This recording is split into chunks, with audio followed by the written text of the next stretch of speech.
We are recording now, so I'll pray and then let's get going. Yeah, yeah, yeah, Father. That it's funny the things that we just go through the day, and then you suddenly kind of hit those moments of joy or of awe or of just kind of that's sort of kind of quiet peace, Lord Jesus, and Lord, it's funny how it's so often similar types of things that trigger them. And Father, I just found my spirits rising as I heard Barry's voice on the phone, and suddenly coming into the group and discovering we're all here and we're all connected. It's just good to be with those people that you put us into a relationship with. To explore life together with you in Jesus' name. We just thank you for this time. Amen. Amen.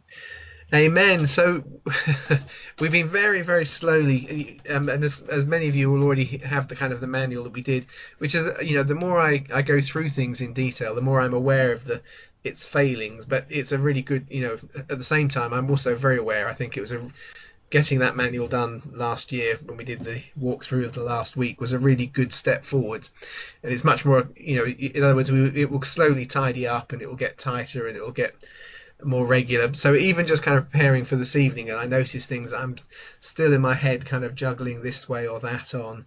But that's part of the process, and as we try and see the story as clearly as possible, but sometimes it's the ambiguity that keeps us interested, so keeps us coming back. If it was all too tight, neat and tidy and cut and dried, we'd probably have forgotten far too quickly. So as we go through tonight, I'll be highlighting things that may be a bit in the manual, but I'm saying, but actually could also be like this, that kind of thing.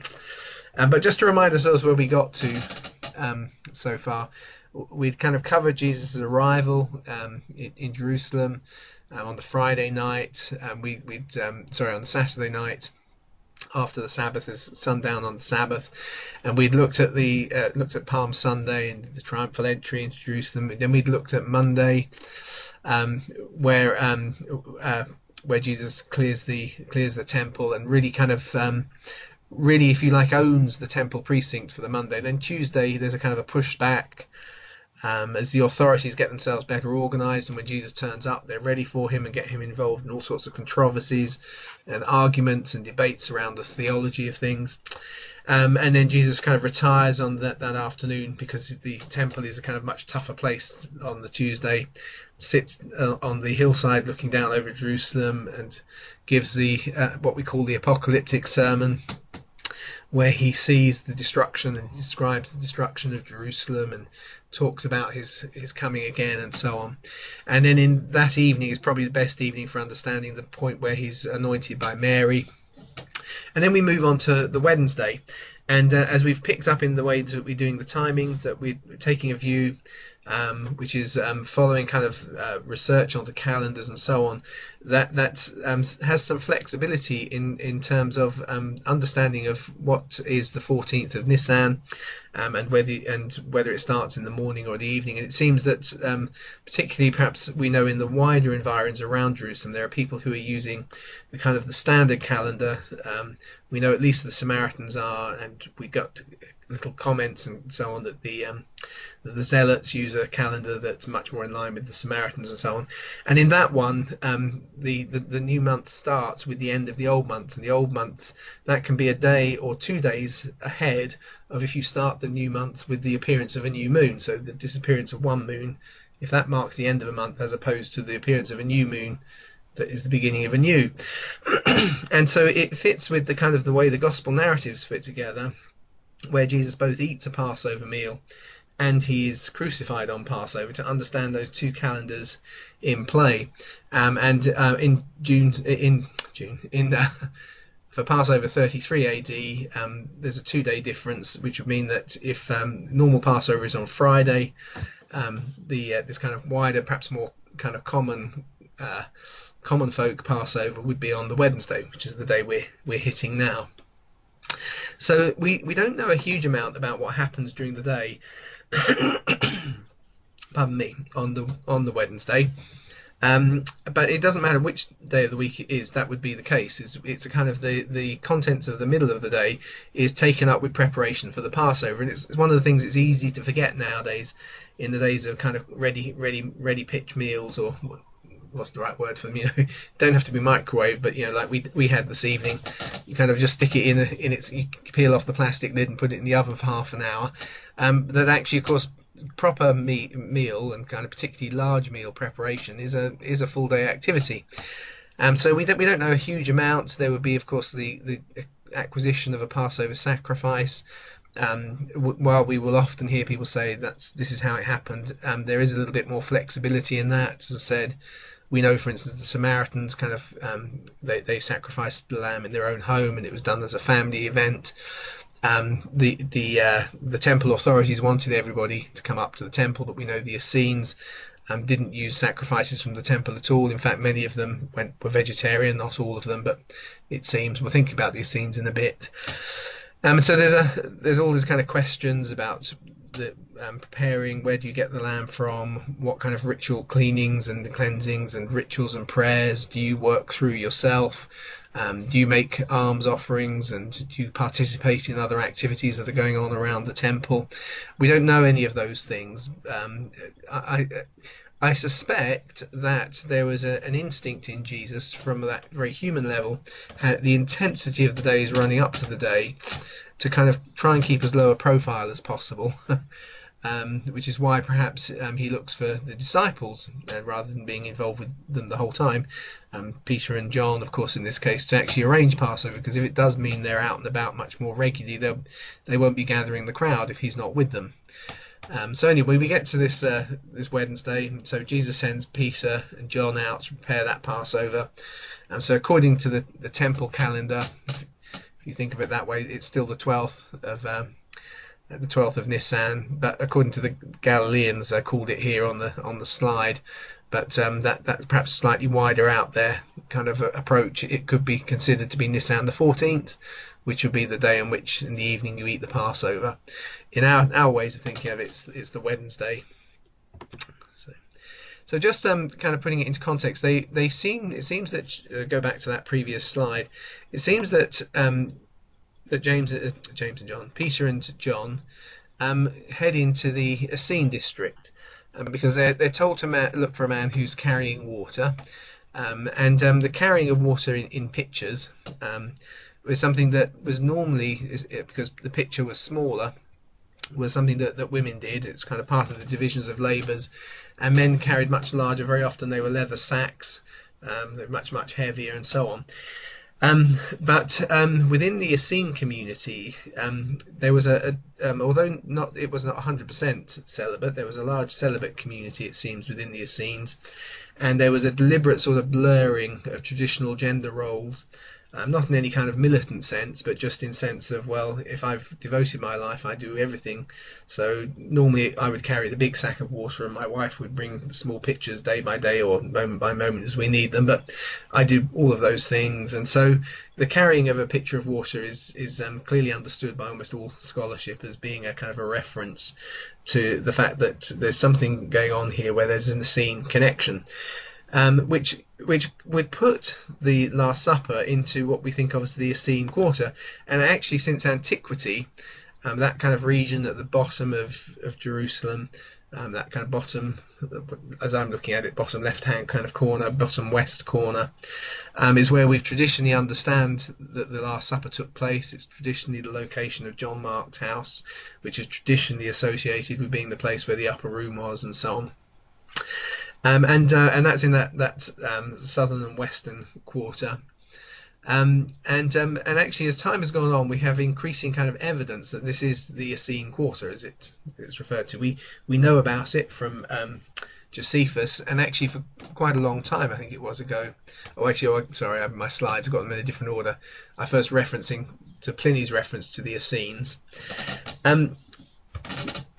Because this is not quite the way I deliver these things when we do them live. I'm with you guys. I do it in a more kind of conversational way, so so I have to put up with my chains of thought going all over the place. you'll often read in kind of modern commentaries and just kind of modern archaeology things. There are people who sort of are kind of almost Essene deniers, if I can put it that way. And they speak very kind of forcefully and saying we don't even think the Essenes existed, and it's a little bit fuzzy because when I say fuzzy, it's a bit obtuse. It's the tendency of people who work in academia often to kind of take what is perhaps, if you like, too strong a statement to be able to know 100%, and raise all the queries that show that you're putting this together speculatively and then dismiss the whole thing. But actually, the dismissal of the whole thing becomes more ridiculous, if you like. So what we're trying to do when we think about the Essenes is pull together small bits of evidence that we have. So for instance, if I kind of put these layers together, Pliny, for instance, tells us that there are 4,000 Essenes who live in Roman Palestine. This was the area around Jerusalem at the time. It's a little bit later than Jesus, but only by 50 or so years. And that they had a community in the desert. So I put in there in brackets Qumran, you see. Because, obviously when you excavate Qumran, unfortunately you don't find a sign over the door that says this is the community of Essenes. But the documents you find there seem to match what we know of them from other little sources, you see. So then we kind of say, okay, so he said there are 4,000. He says they've got a community in the desert. We found a community, the Qumran Society, a Qumran community. And the documents we are finding there in the Dead Sea Scrolls, which we associate with and link with that, are full of documents about righteousness, which is one of the things that the Essenes were really keen on. And so we kind of therefore assume and make that assumption. Then you get someone comes along and they say shouldn't make that's too strong. We don't know that. We've got to assume nothing. But the trouble is, we know there was a community there. We know that there are this group that are called the Essenes. We know bits about them. They're not perhaps as well defined as the Pharisees or the Sadducees and so on, but we know that there's a certain aesthetic to them and a community living, and they're very focused on kind of a real Judaic sort of spirituality, which is why some of them are vegetarian and so on. And so the kind of the story we tell, I will often tell it with quite a lot of detail in it. Almost every detail you could query if you really want to, but I think we're trying to pull these things together as best we can, and it's a quite reasonable scenario, which I'm quite happy to amend when new evidence comes along. But this is, if you like, represents the best story we have when we try and work out who the Essenes were. So it's thought, for instance, that their name comes from the Aramaic version of the Hebrew word. So again, putting it into the kind of context, so the Hebrew word is Hasid, with that kind of hard H, Aramaic is a kind of derivative of Hebrew, which has kind of emerged because of the influx and kind of cross-cultural nature, where lots of Jews have lived in communities where different languages are being spoken and so on. And so Hebrew has then become in many places Aramaic. It used to be thought that there was no such thing as Hebrew being spoken in Jerusalem. I think that view is not really current anymore because, in particular, the discovery of the Dead Sea Scrolls actually kind of showed us what first century Hebrew looks like, very similar to second century BCE or BC Hebrew as well, you see. So it's not actually that different. So we do know that there was around Jerusalem a proper kind of Hebrew spoken, but also in the marketplace it would be that kind of more hybrid Aramaic. And in that hybrid Aramaic, the Hebrew word Hasid, which means the righteous, becomes Hasayah, so Esiyah, and so it's thought it's out of that we get to the Esiyah, because actually sometimes adding the N on the end is a way in which you kind of extend the noun to make it more like a name quality. And we see that with a number of names in the Old Testament. So in Hebrew, the great-grandfather of David, isn't it? We think of his name as Salmon, which is just one of those names that is always memorable, because as a kid, to know that you had someone called Salmon in the family always struck me as amusing. But actually, he's sometimes referred to as Salma and sometimes Salmon, because the on the end is just a way of extending the noun and making it a name. So Cain Nun is Cain with an n on the end. That's one way of looking at it, you see. So anyway, so that's very, very boring linguistic. We get the idea, therefore, you see, that there's this group, but probably a way of they've identified themselves out of a desire, a hunger and thirst for righteousness, if you can put it that way. The Hasid become the Haseya, who become the Hasin, you see. And so anyway, that gives us a little bit of a clue, because when we go to the Septuagint, which obviously translated 250 plus years before Jesus, from Hebrew into Greek, it uses the Greek word eulabes for Hasid. And it's interesting because we do find eulabes 3 times in the New Testament. And it's really interesting to kind of bring the perspective as, okay, so is this actually a distinct community that's being talked about here? So, for instance, Simeon, who is Jesus is presented to as a child in the temple when they take him up, if you remember, he comes and prophesies over him, is referred to as being a eulabes. And if that is the Greek kind of connection with the Hasid, oh, and what I should have said, sorry, I kind of is that part of why some people say we don't even know they really existed is because the word is kind of sort of blended and generic, and is not used for a tight group sometimes, but it seems to be a sort of more, it's perhaps more of a label of intent, of which there is a kind of a core community and core priests and leadership at the centre who are perhaps very devout in how they do it, but there are people who may want to identify with the movement slightly more loosely. And so you kind of take that approach. And so is it saying here, and you get what I'm saying, is it speculative, but you can see how the connection comes. Is it therefore saying that Simeon was one of those who's there in the temple praying daily? He seems to be very devout. He's called devout, but he's that label devout seems to be part of the label of the group that we now call and think of as the Essenes. Is he in some way involved with them? And we find similarly on the day of Pentecost that it is a community of the devout who are the ones who immediately respond. It doesn't necessarily say that it's just them in the 3,000, but it says that they're a group of the devout, you see, of the good ones, the godly ones. And then similarly, when Simon is martyred, it's the devout who come and bury him. All of these little tiny small, they're small, and we don't need a particular group to make it work, but they all kind of match the sort of things that we pick up about them, that they're incredibly about open hospitality. So there's a kind of a very, if I can put it, there's a very kind of Christian spirit in the thing, which is that while they themselves held themselves to a very high moral standard, they were generous and wanted to be open and serving and so on. So, for instance, taking the body of Stephen, when perhaps some of the Christian brethren have run off, but they kind of move in and they take it for burying and so on. And some of them would, of course, been followers of Jesus as well, we see at this stage.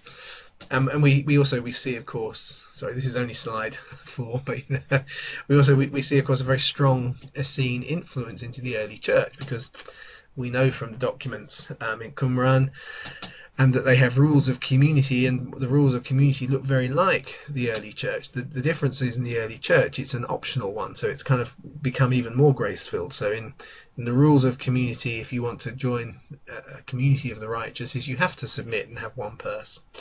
Of course, the early church did it voluntarily, but you can see how that can kind of become a part of an overflow of people's practice already. If we know this is how people behave, others wanting to join in. So we're not an Essene community, but we've got a strong influence with a lot of people coming from this background, and this kind of connection. Now, I say all of that because in this situation, if the Last Supper is being held in the Essene Quarter, and they've been looking for someone carrying a pitcher of water, and if that family is John Mark's, we can see how these connections are quite concrete, if I can put it that way. When I say concrete, they're speculative, but they're not unreasonable. That's probably the best way of putting it. We're speculating, but not unreasonably so. And it just kind of helps paint the picture a little bit more in colour. Just thinking a little bit more about this quarter, we're going to see a little bit on the geography of the Wednesday. It's just 3 locations before we get to Gethsemane, which we'll do next time. We'll not do that tonight. It's Josephus who tells us, I think, who estimates there are about 50. Living in Jerusalem, there are about 50 Kohanim, which is the priests, who identified with the Essene movement, and they live in the southwest corner of Jerusalem. See, so he tells us that. So the area we're looking at, and he also describes the location of the Essene Gate. And interestingly, this is one of those little things. His description was so kind of precise that it actually allowed it to be uncovered and excavated right back in 1864, because Josephus' description of how you found it was so good. So a gate was excavated there, and it was kind of later confirmed. It's probably almost certainly is therefore the gate that is referred to as the Essene Gate in 1977, because of as the archaeology went down and little descriptions came into play. It was so that confirmation came about by secondary archaeological discoveries, as basic as covered latrines. The reason I'm saying that is because in the Qumran scrolls, the temple scroll, it describes these same latrines, and the excavated latrines match the description. So you're kind of seeing, you're putting all these bits together, and you're kind of getting, this is the area of the city. This is the area of Jerusalem where the Essenes are kind of focused. Now, of course, part of their thing was ritual purity. And actually, so part of one of the reasons why we were able to identify the area is because because actually we kind of see the evidence. We see that up with the priests, but we can see kind of lower down the hill kind of evidence of this ritual purity. So this is, I think, the description from the temple scroll. It says, this is about the latrines. You'll make them a place for a hand, not sure what that means, outside the city, to which they are to go out to the northwest of the city. So the area is in the southwest, but they're going to go out to the northwest, where they will make roof buildings with pits within them, into which the excrement will descend. It's not to be visible at any distance from the city, 3,000 cubits. And that's exactly what has been found, is that they found from the Essene Gate, which is in the southwest, a path that runs all the way up to an area that's northwest of the city, a little bit of a distance away, where there are latrines built that have been covered so that anybody walking along the city walls or looking out can't see it. Which is, as I say, part of the way we kind of know these things. And actually, as you re-enter the city via the Essene Gate to go into the Essene Quarter, they find all sorts of washing areas, which are kind of fed from inside the city, out of Essene wells, which they kind of kept very clean and pure for ritual purification. So you know, if you had to go out to the toilet, sorry, it gets rather basic, doesn't it? you came back ritually clean. You didn't re-enter the city dirty, and all of those sorts of things are kind of being put in place. Probably spent more than we need to on these scenes. So there we go. Here's this kind of relief map which I put in the manuals. You can see in the bottom southwest corner there the Essene Gate, and that kind of circle covering the Essene Quarter, that bottom southwest section of the city. And so this is where Jesus is going to eat the Last Supper. But it's interesting to see a couple of other places, not so much for tonight, but they're going to play a role as the evening goes on, which we'll look at probably next time. So next door to the Essene Quarter, you get what is called the Lower City, which is, if you like, the regular housing. It's the kind of a regular housing area. And it's full of tradespeople. And interestingly, it's within this area that historically, traditionally, we identify the house of John the Apostle, for instance. But it's just kind of interesting to note this. I can't remember now where I took the description. I think in my notes somewhere I have got where I got this source from. But so it was a kind of a nice little description of it. So I included it along the small market streets in the Lower City. Jerusalem's craftsmen lived and worked. So of course, remember, Jesus is grown up in a craft family: weavers, dyers, potters, bakers, tailors, carpenters. There we go. Although of course, carpenter in this context is more of a builder. And metal workers, merchants sold fruit and vegetables. This is from a description, I think. It's one of the kind of classic old commentary. And vegetables and dried fish, sacrificial animals, clothes, perfume and jewellery. And the streets were always crowded and busy, especially on Mondays and Thursdays, which are the main market days when citizens and visitors came there to buy goods or souvenirs. Perishable goods were on sale every single day. And it's in this area, as I say, that we historically locate the house of John, who was part of a fishing family. And, you know, although these are kind of, in one sense, they're long church traditions which we can't source instantly to an early church father, but have been around for a very long time within the church. which is that the brothers actually had a property within Jerusalem as part of their fishing business, and that kind of narrative and that story, which is part of kind of the folk side, which doesn't necessarily mean it's untrue. It's just we have to kind of hold it carefully. They would be in this area in the lower city. That is also full of places to rest as well. After travelling, you'd stop and rest at one of their many taverns and restaurants. Jerusalem's numerous craftsmen had for a long time been organised into professional groups, and most of them worked in public shops. The members of each group lived in a cluster of houses in a particular section of the city, and they also had their own synagogues. In Jesus' time, there were at least 480 synagogues in Jerusalem. Just an interesting kind of little mix of statistics there. So you're getting this picture. So next to the Essene Quarter, we've got the kind of regular housing, which is full of the kind of trade guilds, effectively, and the centres of those who are involved in the various kind of professional professions, of which, of course, Jesus' family were part of that, as were John and James and John's family as fishermen and so on. And so it's also likely to be, as we're going to think about it, where some of Jesus' family will be concentrated because of those kind of connections. I've got there 480 synagogues.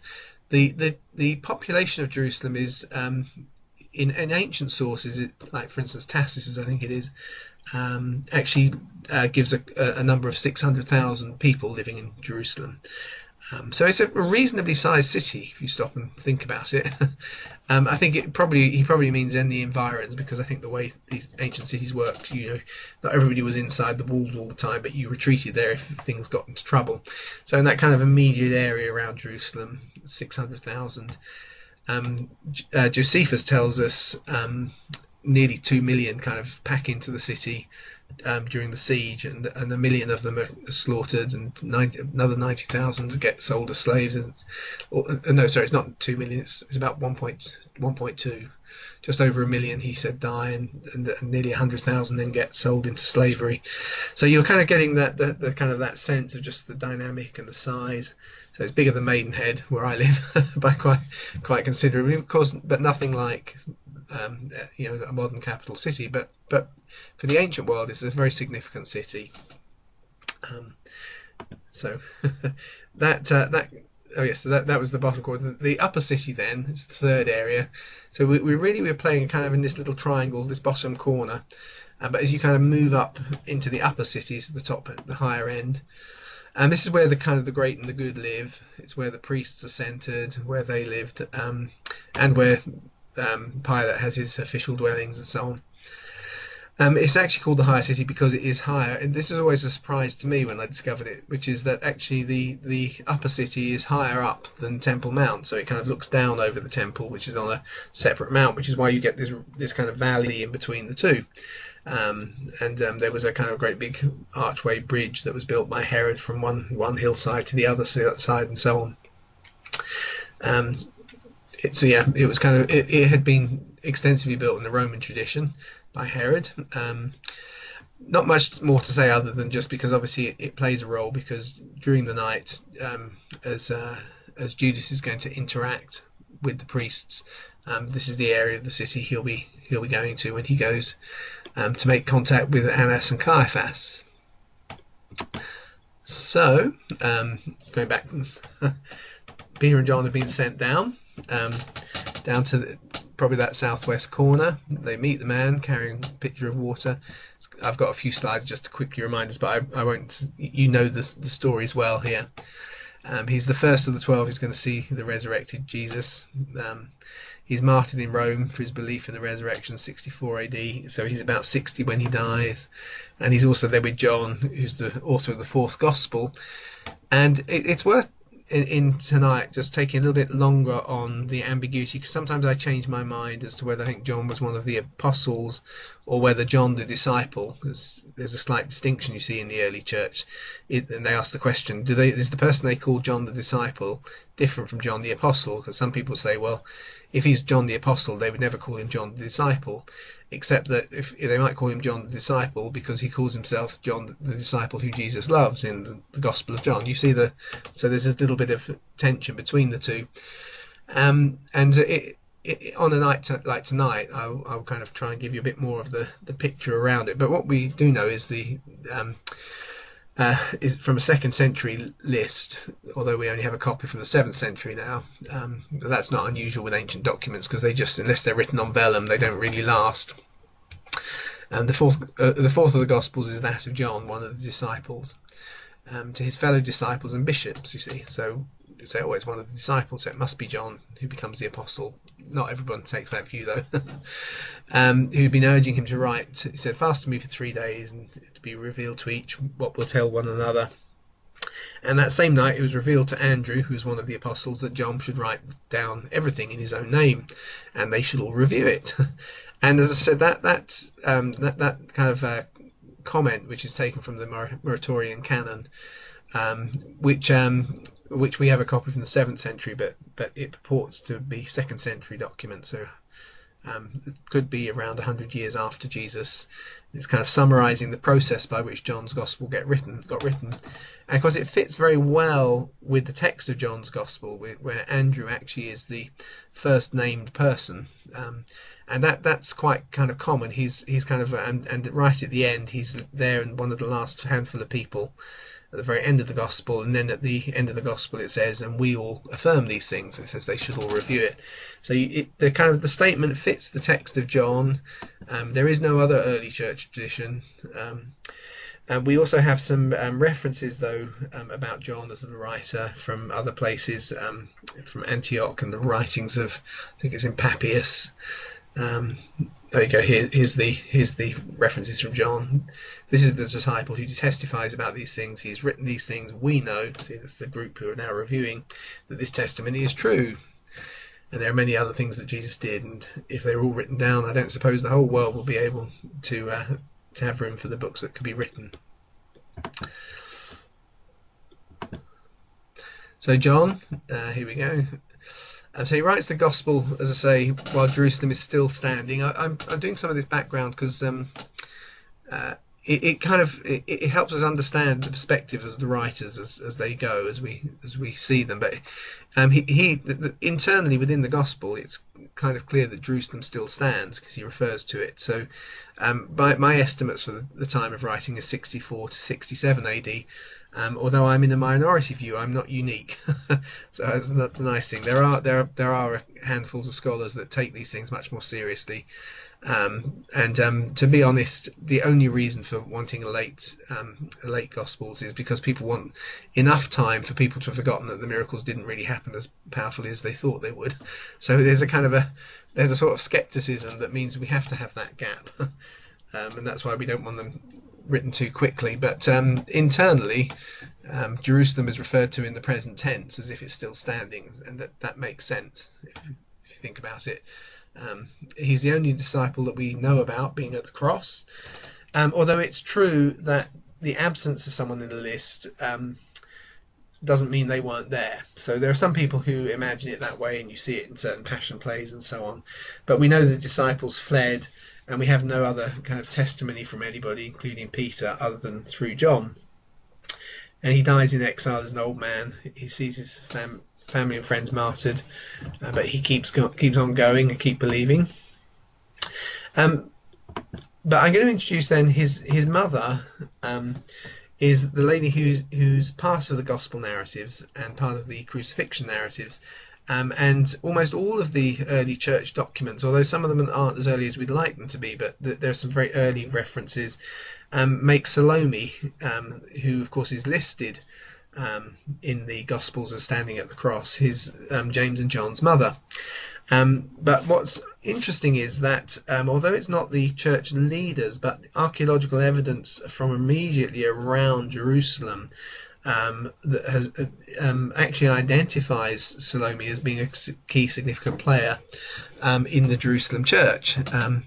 And it's one of those interesting kind of little evidences of the role of women in leadership in the early church. But when I say this sometimes to people, they don't believe me. I said, well, but actually the early church evidence, well, it is, for instance, I haven't got this on the slides, but one of the critics of the church as it grew, when he was criticising them, talks about the different divisions, and several of the divisions we find are the women. So they're effectively like denominations, if you can think of it like that.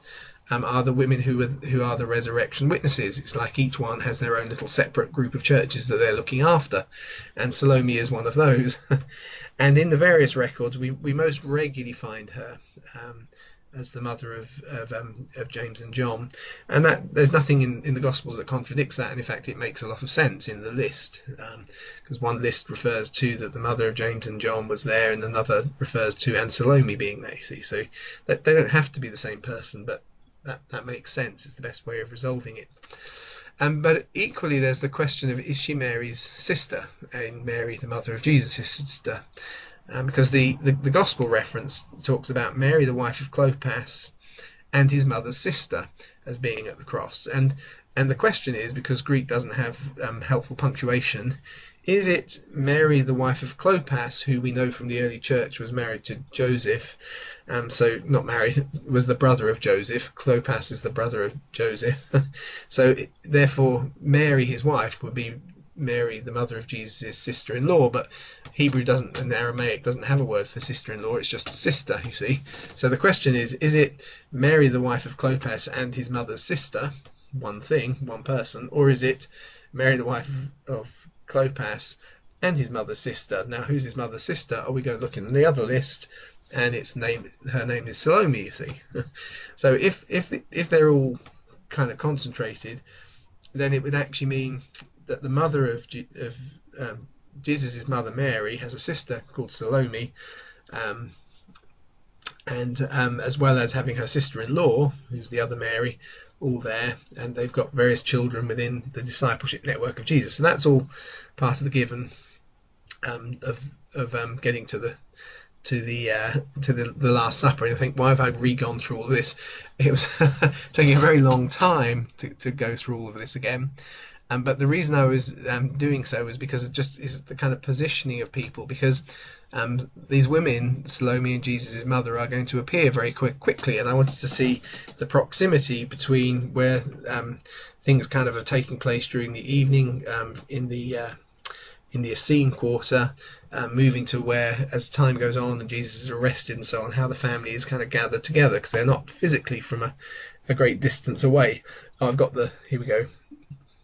I've got the references that give you the lists of the women, but many of you, if you've been to things I've done, you've seen this list before. I'm just talking to it in a bit more detail than we normally do. So the implication is, while there's the house that they're eating the Last Supper in the Essene Quarter, just a little bit to the east is probably some sort of gathering space, which is the family home, which is probably John's. We kind of link this as John's house because John refers to it in those ways. Now, John's Gospel also refers to Peter returning to his house, but that doesn't necessarily mean he's the owner of the house. It just means the house he's probably staying in, which seems to be John's in that kind of a context, and that would just be a kind of a little bit, as I say, to the east. So I've kind of put that one with a question mark. And again, it's partly speculative, but kind of helping to see the flow and the dynamics and the people, and emanating out from that, because of the family connections and friendship connections. One of the things I should say, sorry, going back to Salome, is there is a record that refers to Salome coming with Jesus's it refers to Salome and no, it refers to Mary's sister, I think, and the mother of James and John coming to Jericho. It's an early church record, which would kind of imply that the sister, that could be Mary. Sorry, I'm probably not helping here. So there's the possibility, and that's right, because it makes a distinction between them, and it says that the other. It's Salome and the mother of the disciple John. That was it. That was the reference, which would imply that John, the gospel writer, is not the same person as John, the disciple. It's a common name, which would fit better with a theory which we will touch on, which is that John is actually kind of Jerusalem based, because most of the perspective of John's gospel is from there. Although you can explain that quite simply on the basis that that's the perspective the gospel is deliberately written from. Not doesn't have to be because someone lived there. But in the other theory, which I think is reasonable, he would be a connection in some sort of way, have some sort of familial link, or friendship kind of closeness link.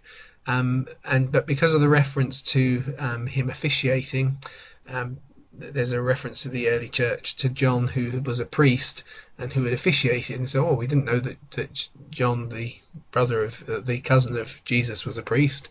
Well, we don't know he isn't either, but we're not told that.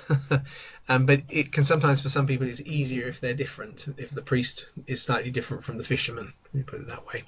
But there were 6,000 or more priests in around Jerusalem at the time of Jesus, and so they all had to have other jobs as well. It's only the high priest who had kind of turned a full-time profession into running the temple. So that's very long. So I do apologise. How much we've taken a lot of our time, and we haven't even got on to the Last Supper yet. So, we go. Sorry, because we go back to the Essenes. Hopefully, you're following it tonight. There's a reference here from Josephus to the Essenes again, saying they dwell in every city. If anyone from their sect comes from another place, what they have they give to them. And there is in every city where they live one who's appointed particularly to take care of strangers.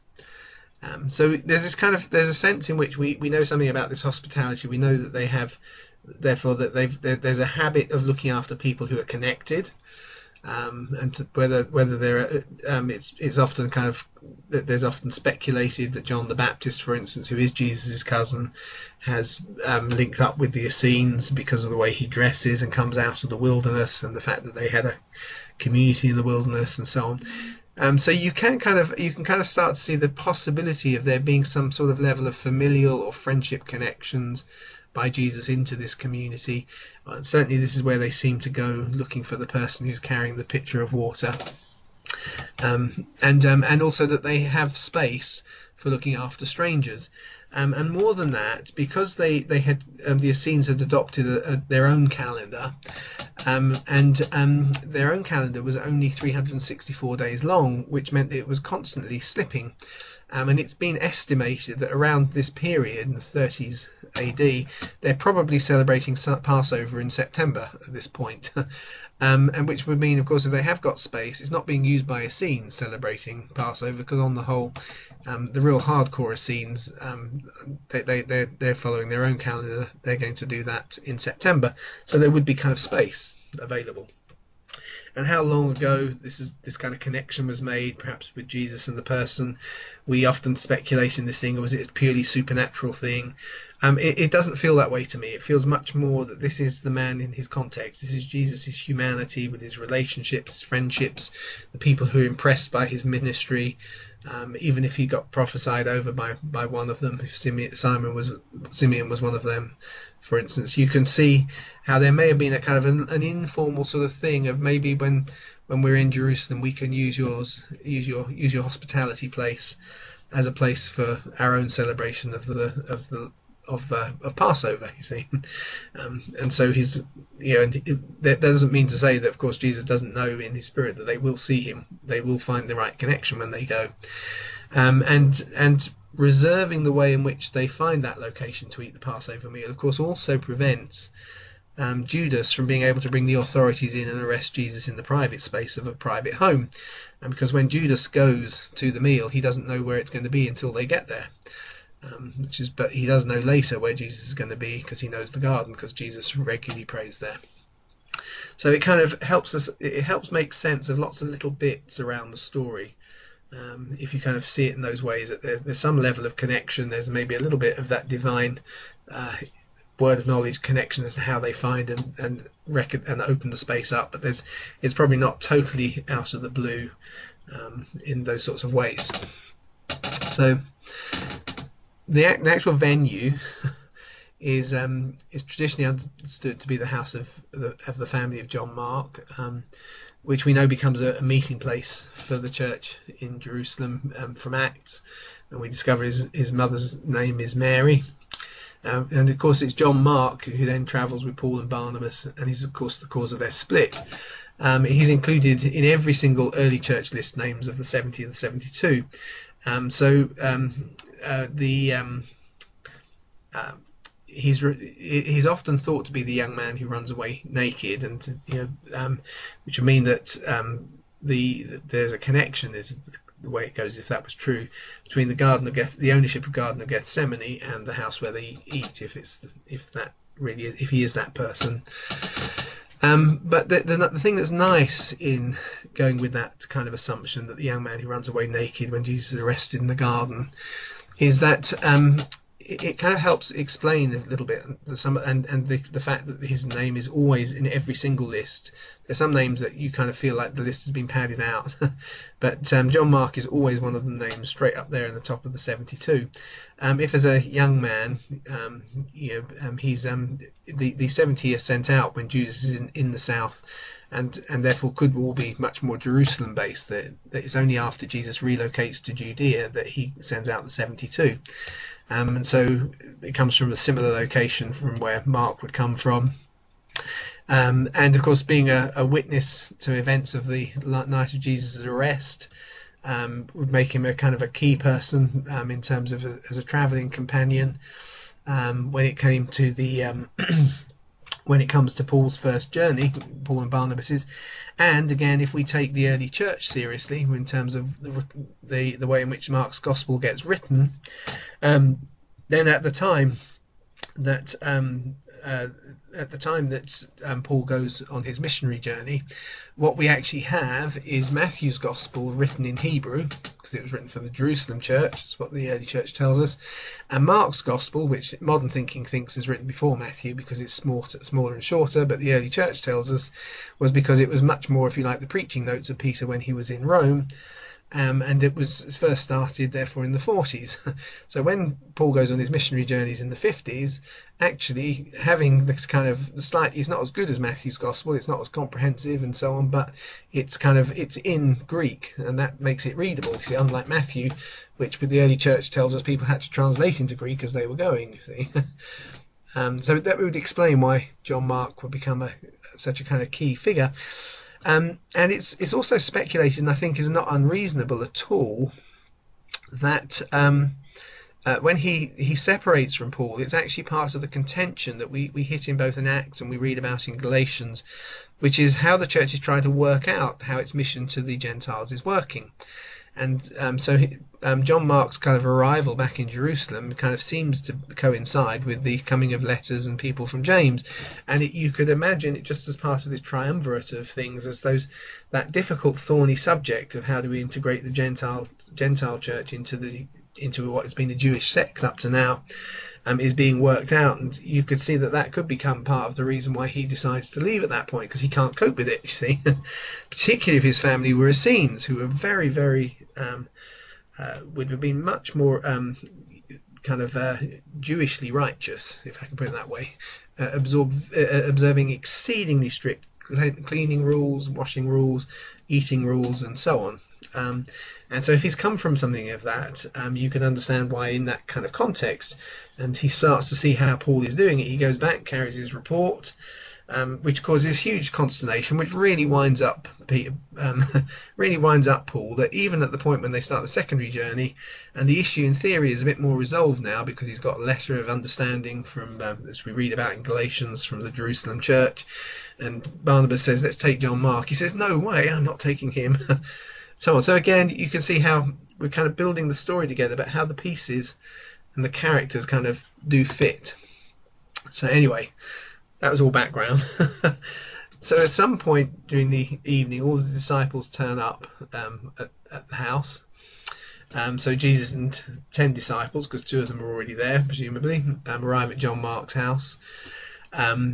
If the John who writes John's Gospel is a priest who's slightly separate, a very good solution is that he is actually part of the host of this house.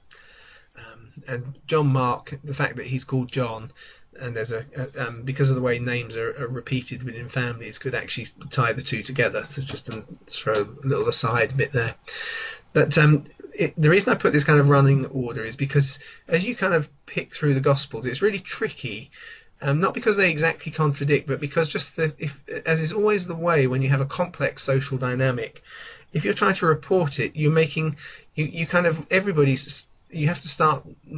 You can only start one thing kind of when it actually started. You have to report something else kind of with hindsight or with foresight. And so when you put the four Gospels together, it's sometimes difficult to make them fit. It was actually complicated when I was trying to integrate the texts for exactly this reason, not because they contradict each other, but just because how do you, when I was trying to create a single narrative, where should that line go? Because it's kind of a summary statement that covers a period, which this one breaks up. So if I put it before that, it seems like it's in the wrong place. If I put it after, it seems it's like in the right place. But you can't split it in half and put the rest of it in the middle. And you'll see some of that. But that's why I thought it's worth just kind of saying, this is what we think happened. This is the order. So I've got here, Jesus and the disciples arrive. They recline.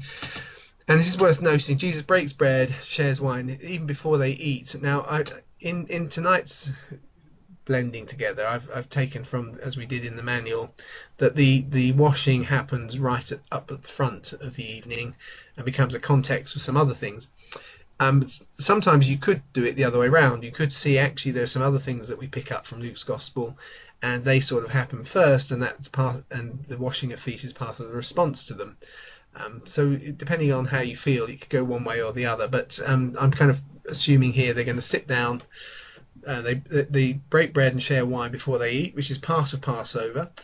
And is one of the confusing things is if you look at the different Gospels, it looks like they took bread and wine at different points, but actually that's true. That is the Passover meal.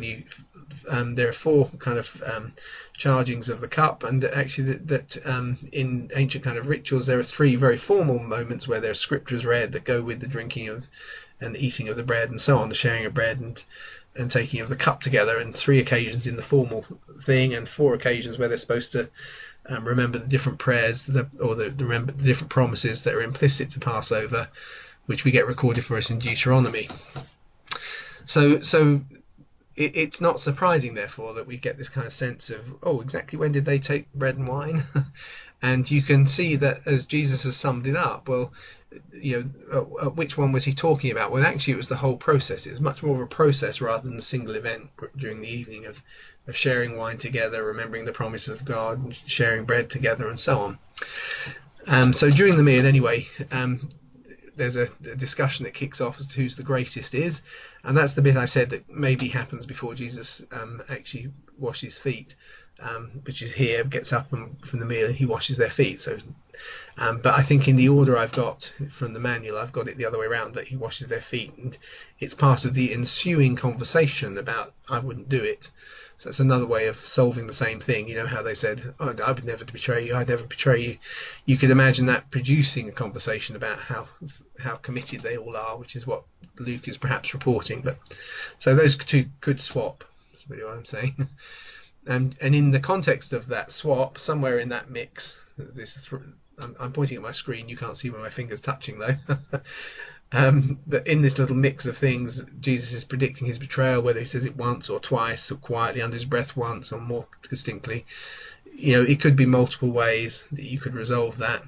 And then they continue eating, and Jesus and Judas, then they're going to interact. And while they're interacting, there's more going on with the other disciples. That might be the point where they're now discussing who the greatest is. And so Jesus shares bread and wine for a second time.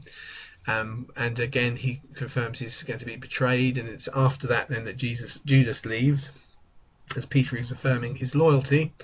And then, although I ran out of space to put them here, there's then from that kind of moment of saying to Peter what's going to happen and how he'll deny him and so on. In John's Gospel, then Jesus goes into quite a long sermon and explanation that's just unique to John's Gospel. And at the end of that process, it says they sang a hymn and went out. And actually, at the singing of the hymn, before going out, they would have taken wine and bread again, because the hymn is the great Hallel. And it's the Hallel, I think it's the Hallel at this point. And it's part of the formal meal. So there'll be another point here. So we've had, if you like, at least three within the text times where the disciples have shared bread and wine together, which matches what we do know of the formula for a Passover meal, and also the fact that they're supposed to kind of remember 4 of the promises. How they do it seems to vary. That would imply 4, which of course there is an implicit time, which of course Jesus handing a piece of the bread, a morsel of bread, which he's dipped, to Judas, which is sharing bread again, but maybe not so formally. I don't know. But so we got 3 to 4 occasions where we at least see bread, and probably bread and wine, being shared through Passover, and it's that kind of process of the whole meal that Jesus is affirming, which just helps you when you're kind of trying to piece together, oh, did they do it then or did they do it then? Well, actually, they're all in the mix. So we'll finish with the integrated text. So this is the way I put it together for the manual, and whether the second edition might make some slight changes, as I've said, that's probably true right the way through the manual, and I just need to find a way of settling on some of these things. So obviously you've seen how it works a little bit. We've got them. If the comment is unique to one of the Gospels, it's in the colour the Gospel relates to. If it's in black, it means it appears in more than one Gospel. So when they'd washed their feet, he put his outer garment back on and sat down again. And they sat and they were eating, and Jesus said, "Most certainly I'll tell you, one of you will betray me." So this is after washing of feet. And he who eats with me, behold, the hand of him who betrays me is with me on the table. The Son of Man indeed goes as it has been determined, but woe to the man through whom he's betrayed. And that's now from Luke.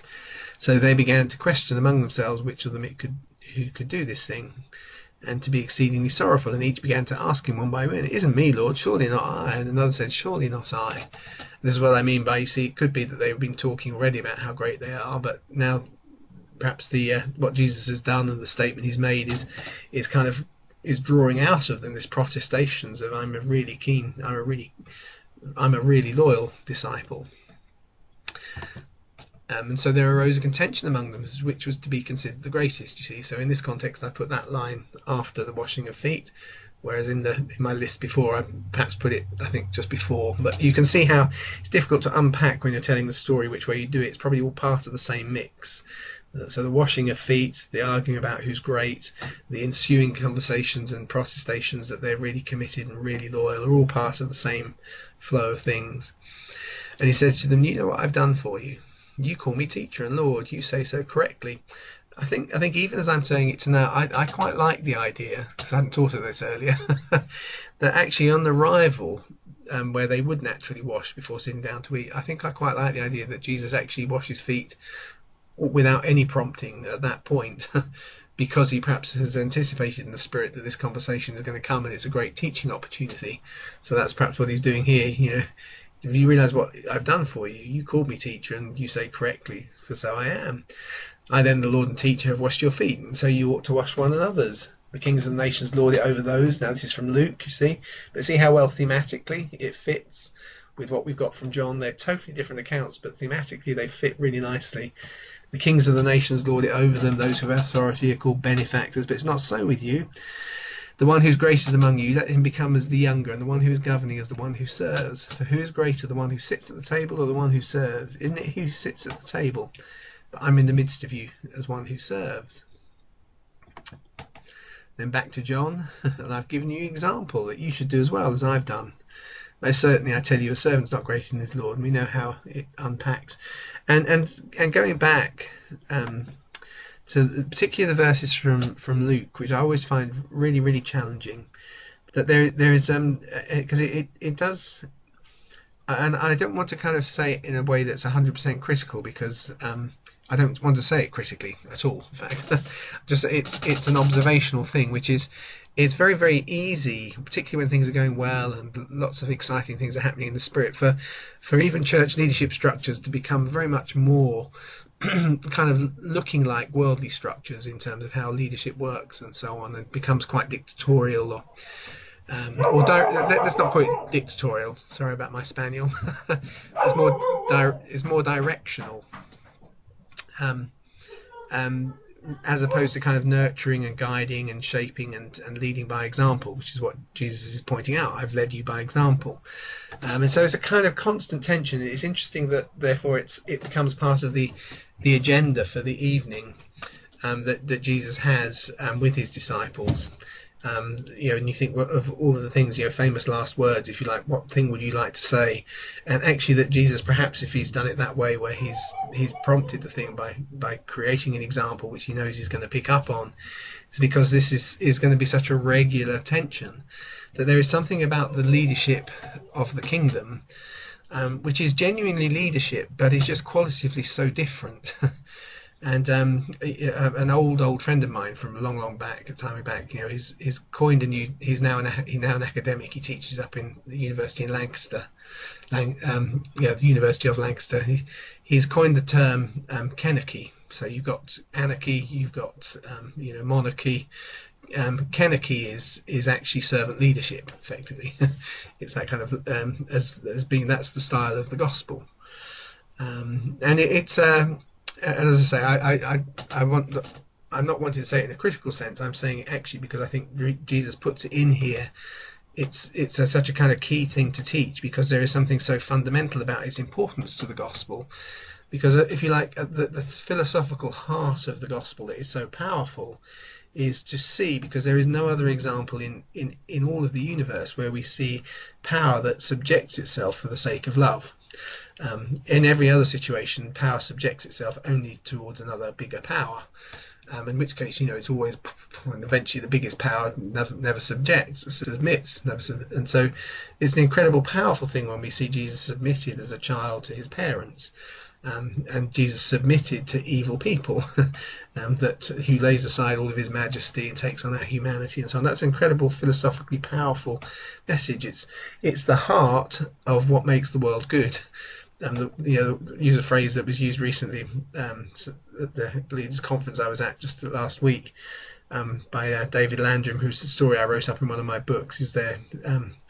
He makes the point that he said, the secular world wants the good without God. And actually, but actually, you can't have it, because the roots of the good are that kind of idea that power is subjected for the sake of love, and when it comes therefore to how that things are extended, it's a fundamental thing to how we do leadership. It's actually a submission of if you like the rights of leadership, to the responsibilities out of love for those that you're with.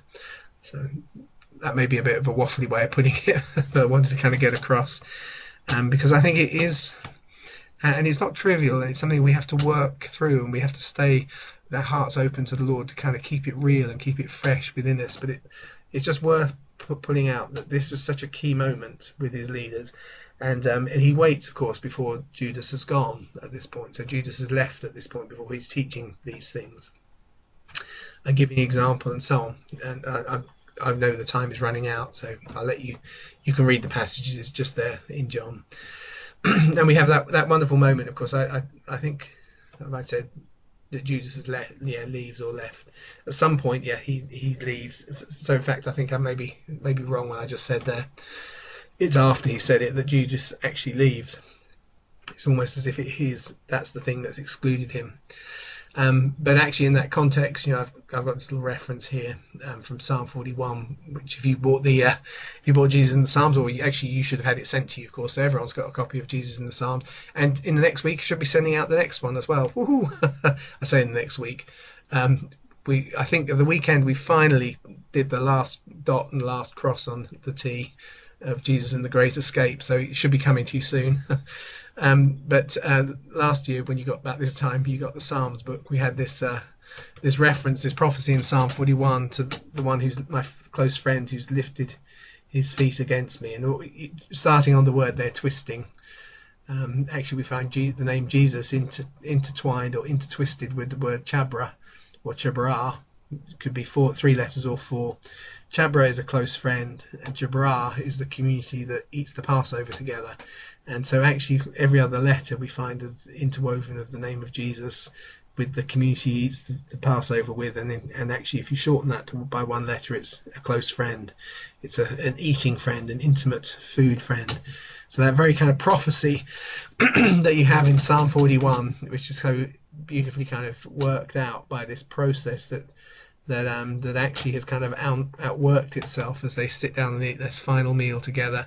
Jesus addresses what the heart of the style of his leadership is about, which has now come to the point where it's excluded the one who can't live that way, who's already betrayed Jesus, of course, at this point. But if you look at the interactions between Judas and Judas right the way through, you can't help, if you read it sensibly, of seeing someone who is genuinely appealing for Judas to change his mind without demanding it of him, without saying you ought to do this, but actually he's put him in the place of honor because he's close enough just to pass the bread to him. And so Judas takes it and he refers to him as friend, and he kind of indicates that he's aware of what's going on, but in a kind of a gracious and kind way, which leaves space for Judas if he wants to come back. Even in the whispering as he's kind of washing feet of "one of you will betray me," which is when he first says it, it's kind of in a way that is imprecatory of maybe you could change, maybe you could do it differently, which is a kind of a wonderful modelling of the very style of the leadership that Jesus makes the priority of this last food together. So we are kind of running through. Judas is when he leaves, got this little map. You can see the various characters. He goes up to a house in which would be Annas' house, which would be in the upper quarter of Jerusalem. They've got the three little characters I've got there. That little one in white is supposed to be Malchus, who's Annas' steward, who Judas will have to pick up some responsibility from Annas, because he's going to go up to the fort of Antonia and to the temple. So he will go first to the temple with Malchus as authority on behalf of Annas to say he can gather the temple guard. The temple guard then give authority to go talk to the soldiers in the fort of Antonia. And so this kind of chain of things is starting to unravel now. But it's not instant. It's not quick. It requires Judas to go and kind of kick things off and get them going into motion. It requires getting the right people with the right authority to gather the party, the arresting party that they're going to pull together. So we're nearly there. As we kind of go on from there, we have this long preach in John 14, which interaction between different disciples, showing us the Father. Lots of famous quotes in it. Thomas saying, "We don't know where you're going." It's got "I'm the way, the truth, and the life. No one comes to the Father but through me." Such a kind of famous teaching verse. Philip, Thomas, and Judas all ask for the other Judas asked for clarifications about how they're going to get to where Jesus is going, and so on. So all of those kind of things are then part of John 14, but we haven't really got time tonight to look at those. And as I say, there's probably the final time then when they take bread and wine. It's part of the final hymn singing. It's part of the Passover, which kind of bring the whole thing together. So before leaving, they sing a hymn, and then they went out to the Mount of Olives. So that's the first half of Wednesday evening. And amazingly, we're all six of us. We're still here. Hopefully that wasn't too hard to follow as I went all around the houses there. But did anyone want to ask anything or make comments or say anything? No, thank you, Chris. It's a bit of a jigsaw puzzle, isn't it? And you can put some of these pieces in some places and rearrange them accordingly. You can, and I think that the thing that's interesting is what you find sometimes is you can do it a bit, and then it breaks down somewhere else. But occasionally there are places where you just can't decide one way or another. But the thing that's really important is the fact that there's more than one way. Strangely, some people that kind of to them means you can't know, but actually it just means that it can't be wrong, or it is less likely to be wrong. So in other words, if you couldn't find a way of making them fit together, then there's a problem. When you look at it and think, well, we could do it this way, we could do it that way, all that tells you is it is real life. But I think we also have probably missed a little bit in the Last Supper that the bread and the wine, as you say, were probably 4 times they were taken in relationship to that. But the church has always sort of taught that this was sort of a one-off occasion. That's right, yeah. So I think, yes, you're absolutely right. I mean, there are lots of those bits. I hope people just get that it is much more. I actually call this Fellowship Wednesday. I try and give each day of the week and I think of it, because actually there's so much of it which is about communion and who we're related to and so on. And so yeah, you're right. That it's much more of the process of eating and sharing life together in the Mm. context of Passover. Yep. Yeah. Thank you, Alec. But Thank you very much. the thing I was going to say on that issue of different ways of fitting it together. On a night like tonight, because we can be a Mm. little, you don't have to be quite as kind of clear. If I should put that, that's terrible, isn't it? I can be a bit more speculative. What I hope you get is that sometimes it's interesting to take a view that isn't the one you've settled on, because you look at it from another view and you see another possibility, and it just somehow, for me anyway, I kind of feel I get more in tune and I get more interested in the characters when I think to myself, so Salome could be Yeah. Jesus' aunt, but maybe it's not. Maybe she is just the mother of James and John. I say just, but she's still, you know, how you look at the different Yeah. perspectives, and sometimes you can see different possibilities. But the overall sum, certainly for me, is I get really interested in the characters, and I think to myself, I'd love to meet this person one day in glory. Yeah. When you speculate, Chris, Yeah, it opens it up so much, yeah, and I'll probably spend the next months thinking about these things yeah, because yeah, it's just sort of thrown the whole thing wide open, and everything that I've known is sort of now up in the air, yeah. Well, and I've got to start again. no, well, the thing you find is this is a really good point, Linda, because there is actually there is a kind of a thread that has emerged into kind of Christian theology, which is you don't say anything you're not 100% certain of. Yeah, But often what you end up with when you say only what you're certain of is actually 1,000 miles away from probably what the reality of the truth was. Because when you look at the different possibilities, you find they're all closer to something slightly different, if I can put it that way. And yeah, that, you know, and so the thing I'm saying is, you know, the quality of our Christian life isn't driven on how much of the detail we get right, but the detail often helps us kind of develop an emotional response to the yeah, truth of the gospel, if that yeah, makes sense, Yes. because Yeah. you see the humanity of people, and you see the absolutely. possibilities of people genuinely behaving in real ways. You can even see the humor in some of the relationships that people have, you know, with Jesus or with each other. And so I find that it it's a sad thing, if you like, that we end up reducing the gospel to 100% what everybody can be 100% certain of. Yeah, Yes. yeah, Instead of saying, actually, there is a broad story here, which is the foundation of our faith.